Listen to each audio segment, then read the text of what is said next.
Okay, now let us start learning about a few very important concepts related to Z transform. Z transform से related कुछ और important चीज़ें पढ़ लेते हैं, थोड़ा बहुत और इम्पोर्टेंट चीज़ पढ़ लेते हैं.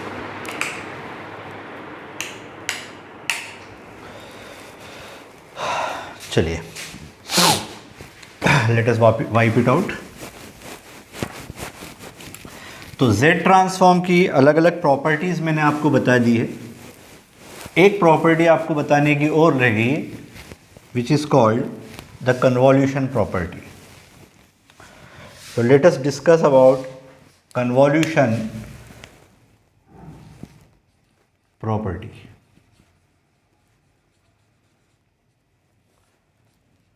We all know about convolution property. Convolution property हमने DTFT में भी पढ़ी है, लेप्लास ट्रांसफॉर्म में भी पढ़ी. It's a very important property. It tells you कि सपोज x1 ऑफ n का Z ट्रांसफॉर्म नोन है x1 ऑफ z और उसका ROC Rx है या Rx1 है. आप सभी जानते हैं when we say that ROC is Rx1, तब तीन पॉसिबिलिटी हो सकती है. या तो mod of z greater then a, mod of z less then b और mod of z in between a and b. There is nothing, और इसके अलावा कोई और प्रॉपर्टी पॉसिबल नहीं है. तो मान लो ये पॉसिबिलिटी है x2 of n is another signal. इसका z transform x2 of z है, ROC Rx2 है. अब इनका कन्वॉल्यूशन कराना है. कन्वॉल्यूशन आप सभी जानते हैं, इट्स एन ऑपरेशन जिसमें x1n को डिस्क्रीट कन्वॉल्यूशन कराना है x2n के साथ. कन्वॉल्यूशन का ऑपरेशन ऐसे डिफाइंड है sigma k equal to minus infinity to infinity x1 of k dot x2 of n minus k. अगर ये ऑपरेशन परफॉर्म करेंगे टाइम डोमेन में, तो फ्रीक्वेंसी डोमेन में आपको सिंपली इनका x1 of z dot x2 of z मिलेगा. Means convolution in time domain becomes product in frequency domain. This is a very important property. और अगर कोई ROC होगी तो वो Rx1 इंटरसेक्शन Rx2 होना चाहिए. तो this is a very important property. अब इस प्रॉपर्टी में और क्या ट्विस्ट एंड टर्न्स हैं, वो अपन अभी एक न्यूमेरिकल देखते हैं, उससे आपको क्लियर हो जाएगा कि उसमें और क्या फ्लेवर्स या कलर्स हो सकते हैं. लेट अस सी. तो ये तो बेसिक कॉन्सेप्ट हो गया आपका कन्वॉल्यूशन की प्रॉपर्टी का. अगर इसको प्रूव करना है तो आप इसको प्रूव भी कर सकते हैं. प्रूव करने का मैं आपको एक सिंपल सा मेथड बता देता हूँ, आप कर लीजिएगा एज एन असाइनमेंट, कि आपको जिसका Z ट्रांसफॉर्म निकालना है उस पर Z ट्रांसफॉर्म का ऑपरेशन परफॉर्म कर दीजिए. तो इस पे Z ट्रांसफॉर्म का ऑपरेशन परफॉर्म करेंगे तो आपको मिलेगा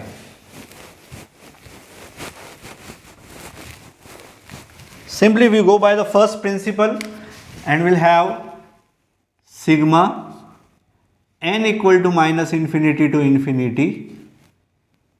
जिसका Z ट्रांसफॉर्म निकालना है तो sigma k equal to minus infinity से infinity x1 of k dot x2 of n minus k का Z ट्रांसफॉर्म निकालना है. Hence it got to be multiplied by z to the power minus n. तो यहाँ पर आपको दो summation मिल रहे हैं. मैंने आपको क्लास में पहले भी बताया है कि इसके समेशन का ऑर्डर चेंज कर दीजिए and try to take out something common and then simplify. Then at the end of the day you will come to this conclusion. ये रिजल्ट आपको मिल जाएगा. So that is an assignment. ये आप सब लोग सॉल्व करके यहाँ तक पहुँचेंगे. अब आते अपने आज के ख़ास प्रॉब्लम में, जो आज अपनों को सीखना है. मैं पहले एक न्यूमेरिकल आपके सामने लिख देता हूं, आप भी अपनी कॉपी में लिखिए. न्यूमेरिकल एक लिख लेते हैं पहले। न्यूमेरिकल ऐसा है कि लिखिए consider a causal LTIV system. शब्दों पे गौर करेंगे। कॉजल डेलिबरेटली गिवन है, LTIV सिस्टम आपको बताया गया है। एक कॉजल LTIV सिस्टम है, आपको क्या करना है, आपको उसका y ऑफ z गिवन है, उसके आउटपुट का ट्रांसफॉर्म गिवन है, and that is given by -1/2 z inverse whole upon 1 -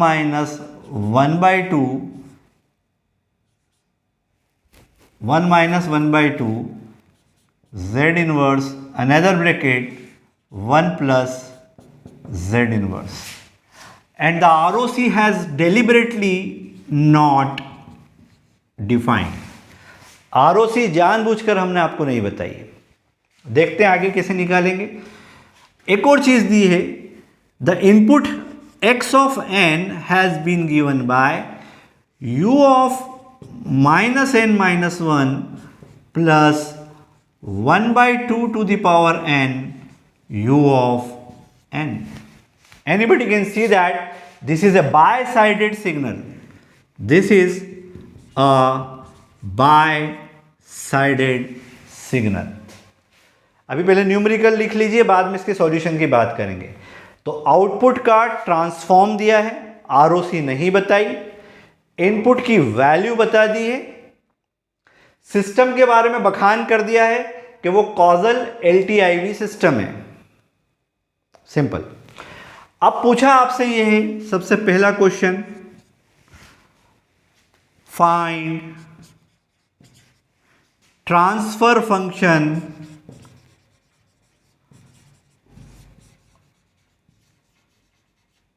of this system, यानी आपसे h ऑफ z की डिमांड करिए, और जब आप h ऑफ z निकालेंगे never forget to prescribe region of convergence. Second, find impulse response of this particular system. इस सिस्टम का h ऑफ n निकालिए इनवर्स z ट्रांसफॉर्म परफॉर्म करके एंड ROC के आधार पर। तीसरा find ROC region of convergence of y of z,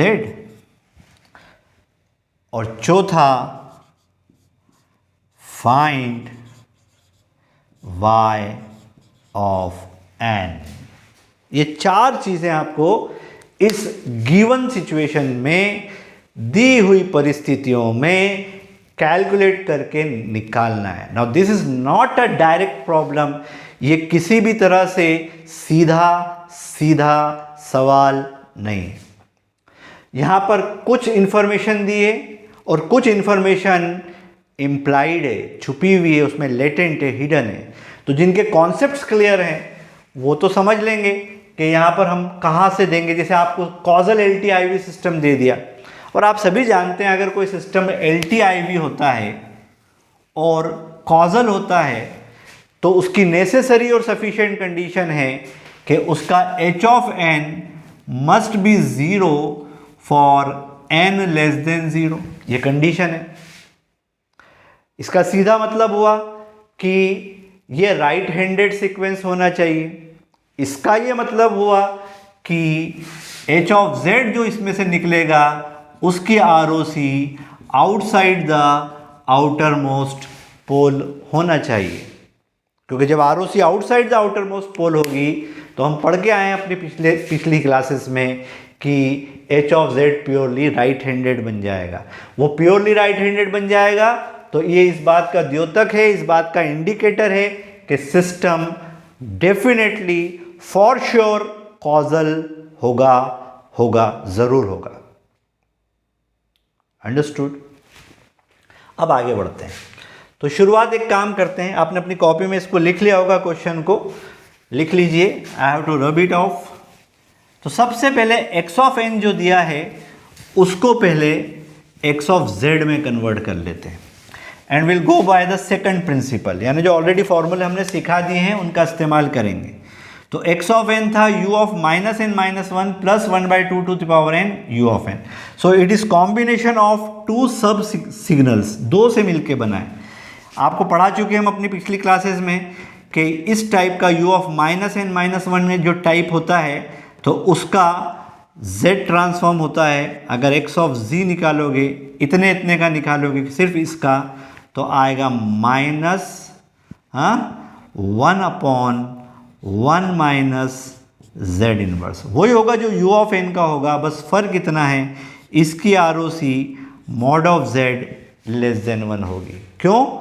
क्योंकि ये लेफ्ट हैंडेड सीक्वेंस है, लेफ्ट हैंडेड सीक्वेंसेस की ROC inside the innermost pole होती है। प्लस ये राइट हैंडेड सीक्वेंस है, स्टैंडर्ड फॉर्म है, तो इसका डायरेक्ट लिख देंगे सेकंड प्रिंसिपल से 1/1/2 z इनवर्स, और इसकी ROC हो जाएगी mod of z greater than 1/2। जिनको समझ में नहीं आ रहा है वो मेरी पिछली क्लासेस को रिफर करेंगे। तो अब इसका कंबाइंड ROC क्या होगा? ये पार्ट मांगता है mod of z less than 1, ये पार्ट मांगता है mod of z greater than 1/2। इन दोनों को एग्रीमेंट कराना पड़ेगा, इन दोनों के बीच में निगोशिएशन करना पड़ेगा। तो ऑब्वियस बात है ये तभी पॉसिबल है जब combined ROC mod of z greater than 1/2 हो और लेस देन 1 हो। तो x ऑफ z की रीजन ऑफ कॉन्वर्जेंस आ गई। एक काम और कर लीजिए, अब जो x ऑफ n आया उसको आप LCM लेके थोड़ा सा सरल बना लीजिए। तो LCM ले लेंगे, जैसे LCM लेंगे तो ये बन जाएगा आपका 1 minus z inverse 1 minus 1/2 z inverse. LCM ले लीजिए, मैं शॉर्ट में कर रहा हूँ। ये वाली टर्म यहाँ आ जाएगी, ये वाली टर्म यहाँ आ जाएगी। देखिए क्या कटेगा, क्या बचेगा, लास्ट में आपको मिलेगा माइनस 1/2 z इनवर्स। माइनस ही मिलेगा ना, देखो प्लस 1/2, राइट। तो माइनस 1/2 z इनवर्स यहाँ मिलेगा और ये वैल्यू आपको x ऑफ z की मिल जाएगी। ROC ऑलरेडी प्रिस्क्राइब्ड है। This is the region of convergence. Are you with me guys? आप सब मेरे साथ हैं? जो मैं चीज़ें बता रहा हूँ समझ में आ रही है आपको? तो अब x ऑफ z मिल गया, ROC मिल गई। y ऑफ z आपके सामने, ROC पता नहीं है। अब अपन आते हैं h ऑफ z की वैल्यू निकालने में, देखते जाइएगा। तो h ऑफ z होता क्या है? If you go by the books, आपने जो अभी तक पढ़ाई करी है, h ऑफ z एक ट्रांसफ़र फंक्शन है। जैसे लेप्लास के ज़माने में होता था ऐसे ही DSP में होता है। So h of z is called transfer function of the system. It is the ratio of output transform domain में विथ इनपुट ट्रांसफॉर्म डोमेन में। Of course ROC need to be told. तो y of z upon x of z करेंगे। तो y of z upon x of z की value रख देते हैं। y of z की वैल्यू हो जाएगी minus 1/2 z to the power minus 1 upon 1 minus 1/2 z inverse 1 plus z inverse multiplied by x of z किए, जो भी लिखा था उसको उल्टा करना पड़ेगा क्योंकि वो डिनोमिनेटर में है। तो माइनस 1/2 z इनवर्स डिनोमिनेटर में चला जाएगा और x ऑफ z की वैल्यू आई थी 1 माइनस जेड इनवर्स था डिनोमिनेटर में जो अब न्यूमरेटर चला गया, और 1 माइनस 1/2 जेड इनवर्स था उसके साथ। ये बन गया भैया। अब करना क्या है, कुछ नहीं करना है। This term gets cancelled, this term also get cancelled, and at the end of the day you are left with only 1 minus z inverse in the numerator and 1 plus z inverse in the denominator. Short and sweet. पर सवाल ये इसकी ROC क्या होगी, तो इसमें एक ही पोल है z इक्वल टू 1 पे या -1 पे, ROC एक ही पॉसिबल है, कॉजल सिस्टम मांगा है हमसे, तो ROC should be mod of z greater than 1। आपसे कोई पूछे ये mod of z greater than 1 कहाँ से आया, तो आप बोलना क्योंकि ये कॉजल सिस्टम है तो mod of z greater than 1 के अलावा कोई पॉसिबिलिटी नहीं है। लेकिन एक मुसीबत है, अगर mod of z greater than 1 हो गया तो ये यूनिट सर्कल को इंक्लूड नहीं करेगा, यूनिट सर्कल को इंक्लूड नहीं करेगा तो सिस्टम स्टेबल नहीं होगा। तो आप जो सिस्टम बनाने जा रहे हैं वो कॉजल तो होगा लेकिन स्टेबल नहीं होगा। सो दैट्स अ लेकुना, ये एक रुकावट है, एक कमी की बात है। आपको समझ में आ रही बात अच्छे से। तो हमने h ऑफ z निकाल लिया, y ऑफ z की वैल्यू गिवन है, x ऑफ z निकाल लिया, और अब हमारी आखिरी बात, आखिरी लड़ाई, अब हमें y ऑफ z की ROC निकालना है। h ऑफ n अपन निकाल लेते, चलो पहले h ऑफ n निकाल लेते। तो h ऑफ z आपको गिवन है 1 minus z inverse upon 1 plus z inverse, don't forget to write mod of z greater than 1। बच्चों इसको करने के दो तरीके हो सकते हैं, क्योंकि न्यूमरेटर और डिनोमिनेटर सेम डिग्री का है, ऑर्डर का है, तो आप इसको एक बार इससे डिवाइड कर सकते हैं, और ऐसा ना करने चाहें तो इसका एलसीएम ब्रेकअप कर सकते हैं। तो अगर इसका एलसीएम को ब्रेकअप कर दिया तो आ जाएगा 1 अपॉन 1 प्लस जेड इनवर्स की एक term minus z inverse upon 1 plus z inverse की दूसरी टर्म, और कंबाइंड ROC दोनों की mod of z greater than 1। अब इसका इनवर्स जेड ट्रांसफॉर्म निकालना है यूजिंग इंस्पेक्शन मेथड। कैसे करोगे, ये तो सिंपल है। इसका आ जाएगा इस ROC के कारण, क्योंकि यहाँ प्लस है, आप अपने पुराने लेक्चर्स देखिए मेरे, -1 to the power n, -1 to the power n u of n, ये इसका सॉल्यूशन आ जाएगा। और माइनस, अगर ये z इनवर्स नहीं होता तो इतना होता, लेकिन z इनवर्स क्योंकि इसके साथ मल्टीप्लाई हो रहा है, और हमने प्रॉपर्टीज़ में पढ़ा है कि जब z इनवर्स किसी x ऑफ z से मल्टीप्लाई होता है तो उसमें डिले का इफेक्ट प्रोड्यूस होता है, यानी अब आएगा -1 to the power n minus 1 u of n minus 1। ये आपका आ गया h ऑफ n, ये आ गया आपका h ऑफ n। ये सॉल्व करने का एक तरीका है, आपको दूसरा भी सिखाते हैं। सपोज करो आपने डिनोमिनेटर और न्यूमरेटर की डिग्री क्योंकि बराबर है तो आपने इसको लॉन्ग डिवीजन मेथड में डाल दिया, यानी न्यूमरेटर पोलिनोमियल को डिनोमिनेटर से डिवाइड कराया। कैसे कराएंगे, 1 प्लस जेड इनवर्स से डिवाइड कराना है। किसको डिवाइड कराना है, 1 माइनस जेड इनवर्स को। तो ये डिवाइज़र है, ये डिविडेंड है, यहाँ कोशंट आ जाएगा और यहाँ पर रिमाइंडर आ जाएगा अगर ज़रूरत पड़ी तो। बच्चों इसको डिवाइड करने का एक ही तरीका है, आपको सिंपल है, आपने -1 से दे दिया, -1 से। तो जैसे -1 से देंगे तो आपको मिलेगा -1 माइनस जेड इनवर्स। आपको समझ में आता है ना डिवीजन करने का मेथड। तो -1 से डिवाइड करा है, तो जैसे आएगा तो ये टर्म आ जाएगी। जब ये टर्म में से ये टर्म को माइनस करेंगे तो ये कट जाएगी और ये दोनों ऐड हो जाएंगे तो बन जाएगा 2।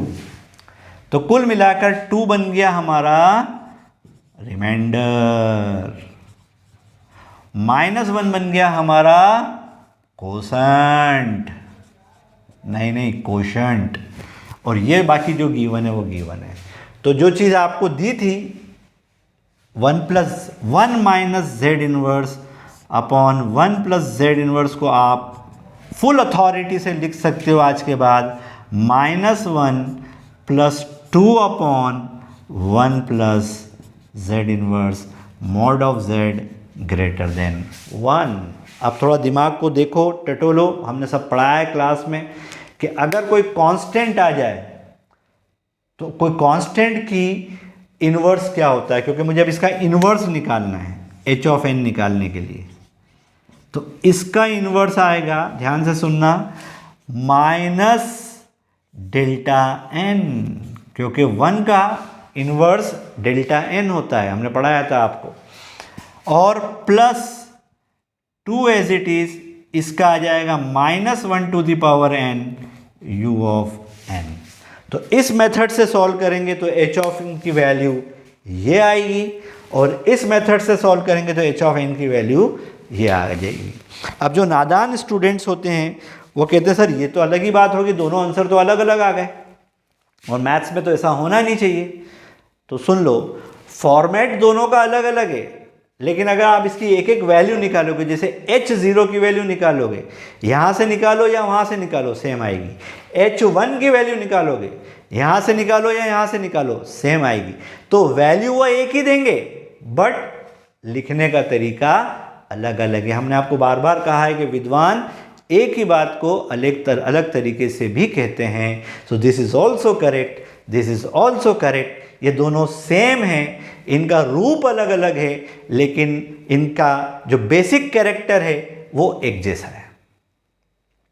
आपको यहाँ तक अगर समझ में आ गया तो बहुत मज़ेदार बात है। अभी हमारा सवाल ख़त्म नहीं हुआ।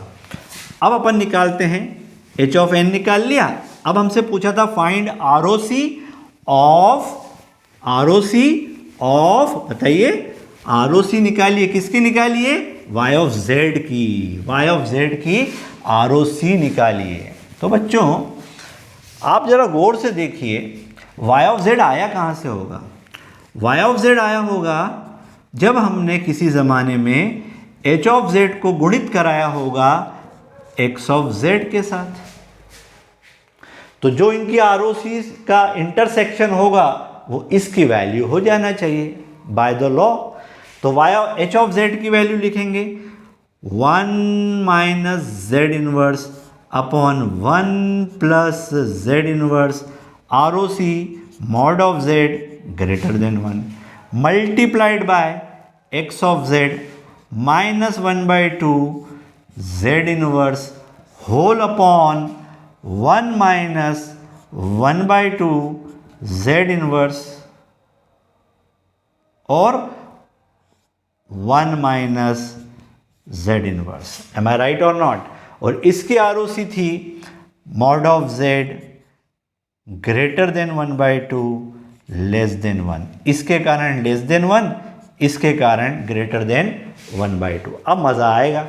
अगर ऊपर ऊपर से देखें तो इनका कोई इंटरसेक्शन ही नहीं बन रहा है, क्योंकि ये कह रहा है, ये पार्ट कह रहा है कि मुझे ROC ग्रेटर देन 1 चाहिए, ये पार्ट कह रहा है 1 के अंदर अंदर चाहिए 1/2 के, दोनों में कोई कंप्रोमाइज़ नहीं है। तो आपको लगेगा कि y ऑफ z की तो कोई ROC होना ही नहीं चाहिए, तो y ऑफ z पॉसिबल ही नहीं होना चाहिए। आप गलत है। रीज़न ये है कि यहाँ पर एक पोल ज़ीरो कैंसिलेशन हो रहा है, ये गया। तो जैसे ही इधर का पोल और ज़ीरो कैंसिल हुआ तो इसके करस्पॉन्डिंग ROC भी खत्म हो गई। ये वाली ROC automatically null and void हो गई। क्यों? क्योंकि पोल ज़ीरो कैंसिल हो गया। जब पोल ही कैंसिल हो गया तो उसकी जो सर्वाइवल कंडीशन है वो भी ऑटोमेटिकली कैंसिल हो गई। तो 1 माइनस जेड इनवर्स इससे कट गया पोल ज़ीरो कैंसिलेशन के कारण। तो इसकी ROC अब सिंपल बची, mod of z greater than 1/2 और mod of z greater than 1। तो इनका जो जॉइंट अपन जो ले लेंगे तो ग्रेटर देन 1/2 ग्रेटर देन 1, तो कंबाइंड ROC ले लेंगे mod of z greater than 1। अब तो झगड़ा ही खत्म हो गया, अब तो सब वैल्यू मिल गई अपनों को। अब अपनों को y ऑफ z की ROC का पता चल गया, वो आ गई mod of z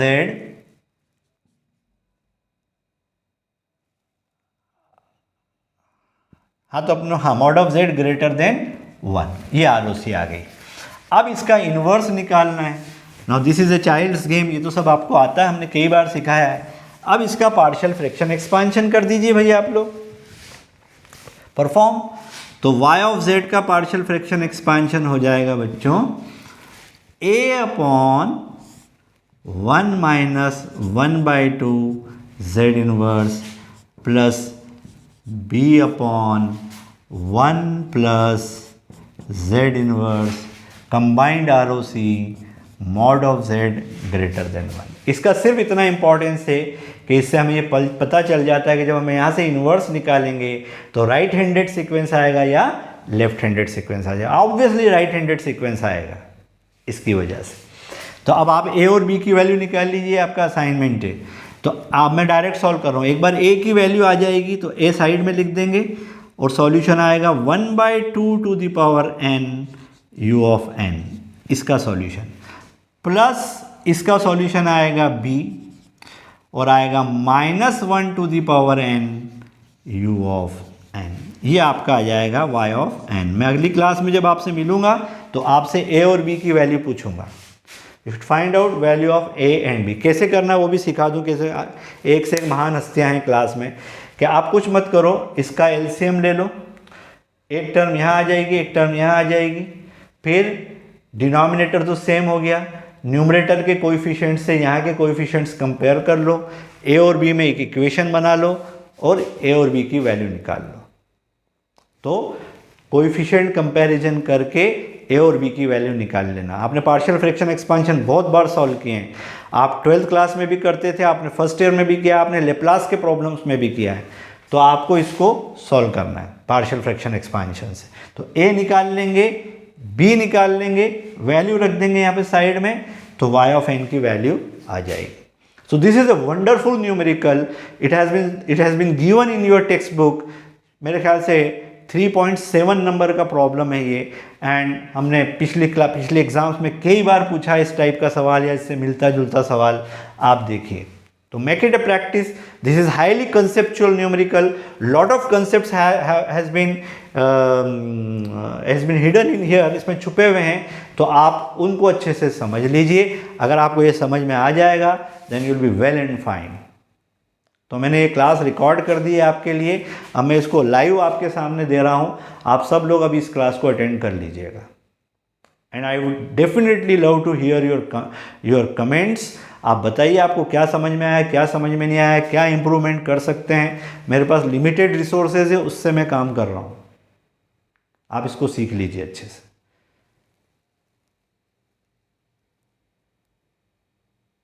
So we stop here and all the best.